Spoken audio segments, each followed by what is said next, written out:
Heroine స్నేహ గురించి ప్రత్యేకంగా పరిచయాల అవసరం లేదు. 25 ఏళ్లుగా ఇండస్ట్రీలో ఉండి తనకంటూ ప్రత్యేక గుర్తింపు సంపాదించుకున్న నటి స్నేహ. తెలుగుతో పాటు తమిళ, మలయాళ, కన్నడ భాషల్లో ఎన్నో సినిమాల్లో నటించింది ఈమె. ఒక టైంలో సౌందర్య తర్వాత ఆ స్థానాన్ని స్నేహ తీసుకుంటుందని అందరూ అనుకున్నారు. కొన్నేళ్ల పాటు ఫ్యామిలీ సినిమాలకు కేర్ ఆఫ్ అడ్రస్ గా నిలిచింది ఈమె. 2012లో తను ప్రేమించిన తమిళ నటుడు ప్రసన్నను పెళ్లి చేసుకుని హాయిగా లైఫ్ లీడ్ చేస్తోంది స్నేహ. ఇప్పటికీ ఈమె సినిమాలు చేస్తూనే ఉంది. ఒకప్పుడు హీరోయిన్ గా ఫుల్ బిజీగా ఉన్న ఈమె ఇప్పుడు క్యారెక్టర్ ఆర్టిస్ట్ గా వరుసగా సినిమాలు చేస్తుంది. మధ్య మధ్యలో గోట్ లాంటి సినిమాల్లో హీరోయిన్ గాను నటించింది. తెలుగులో కూడా స్నేహ బిజీగానే ఉంది. ఇదిలా ఉంటే ఈమె గురించి తాజాగా భర్త ప్రసన్న ఒక షాకింగ్ విషయం చెప్పాడు.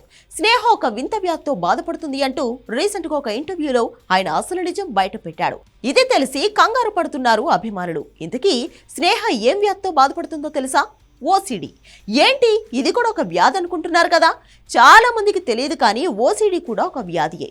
ఎక్కడ ఏ చిన్న వస్తువు శుభ్రంగా లేకపోయినా కూడా వాళ్ళు అస్సలు తట్టుకోలేరు. ఎలా బిహేవ్ చేస్తారో కూడా తెలియదు. ఇదే కాన్సెప్ట్ మీద మారుతి మహానుభావుడి సినిమా చేశాడు. అందులో శర్వానంద్ క్యారెక్టర్ ఎలా ఉంటుందో ఓసిడి సమస్యతో బాధపడుతున్న వాళ్ళు కూడా అలాగే బిహేవ్ చేస్తారు. స్నేహ కూడా ఇదే వ్యాధితో బాధపడుతుంది అని చెప్పుకొచ్చాడు ప్రసన్న. ఇంట్లో ఏ చిన్న వస్తువు ప్లేస్ మారినా, లేదంటే ఇక్కడ ఉండాల్సిన వస్తువు మరొక చోట ఉన్నా కూడా స్నేహకు వెంటనే కోపం వచ్చేస్తుందని చెప్పాడు ప్రసన్న. అంతేకాదు, ఇల్లు బాలేదు అంటూ ఇప్పటికే 3 సార్లు మార్చింది అంటూ చెప్పాడైనా.